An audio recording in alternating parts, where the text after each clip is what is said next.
ने कृपा करके हमें भगवत उपदेश किए हैं जिससे हमारे सारे दोष नष्ट हो जाए। कह रहे हैं कि इस संसार में कैसे जाना जाए कि ये आदमी नरक जाएगा, अपने को कैसे जाना जाए कि हम नरक जाएंगे। बोले विश्वासघातिनो ये च कृतज्ञाव्रत लोपिनः द्विज देवेषु विदृष्टा शांतयन्ते धराम नराः। जिसने किसी को विश्वास दिलाया और विश्वासघात कर दिया उसको नरक की प्राप्ति होगी।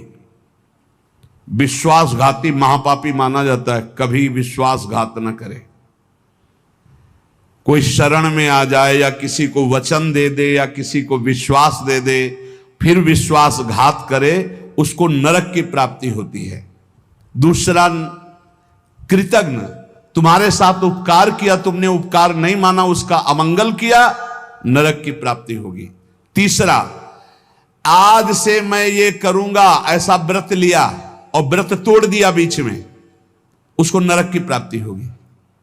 ये खिलवाड़ नहीं है कि मैं ये व्रत लूंगा, ये ऐसा करूंगा, मैं ऐसा धाम जाऊंगा, ये इतने लोगों को भोजन कराऊंगा। ये कई लोग ऐसे होते हैं जो बड़ी बड़ी बातें कह देते हैं, उनको पता नहीं कि ये खिलवाड़ नहीं है।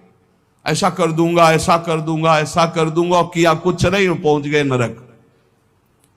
व्रत का उल्लंघन करने वाले, प्रतिज्ञा का उल्लंघन करने वाले, नियम का उल्लंघन करने वाले नरक को प्राप्त होते हैं।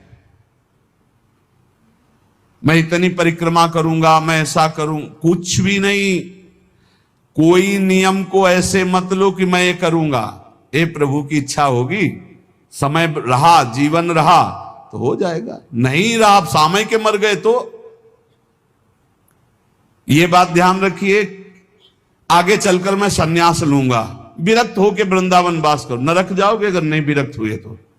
मैं इतना यहां मंदिर बनवा दूंगा, नहीं बनवाया नरक जाओगे। वचन संभाल के बोलो, आज से मैं कुछ दिन व्रत रहूंगा। बकवास करना बंद कर दे तो जीवन उन्नति में हो जाता है। शाम का भोजन नहीं करूंगा, एकांत भजन करूंगा, नहीं भोजन मत करना लेकिन सेवा करो, भजन करो।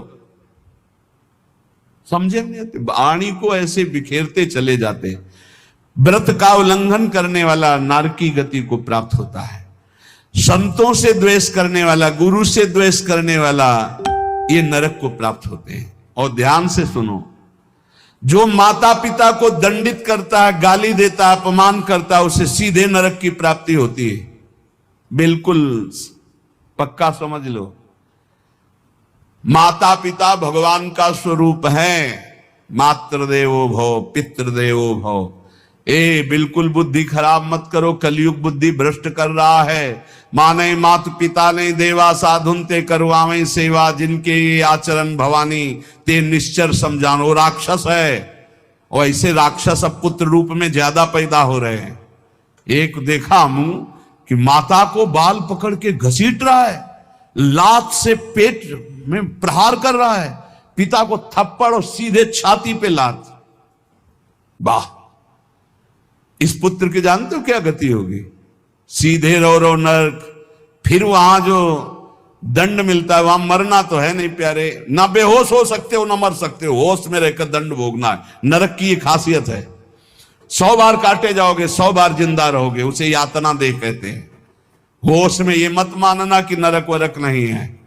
जैसे लोग कहते जा रहे हैं कौन नरक सरक, बोल लो। जब फंसते हो ना, बोले यही सब मिलता है, यही नहीं मिलता है। जब चोरी करोगे तो पहले घर से लेके थाने तक डंडा चलेगा, फिर थाने में स्पेशल पिटाई होगी, फिर कपड़े वपड़े संभाल के तुम्हारे हथकड़ी लगा के जज के सामने, फिर वहां तुम्हारी चोरी का न्याय होगा। ये ब्याज में मिला है। ये ब्याज में घर से लेकर पकड़ने तक और थाने तक जो पिटाई हुई, ये ब्याज है। मूल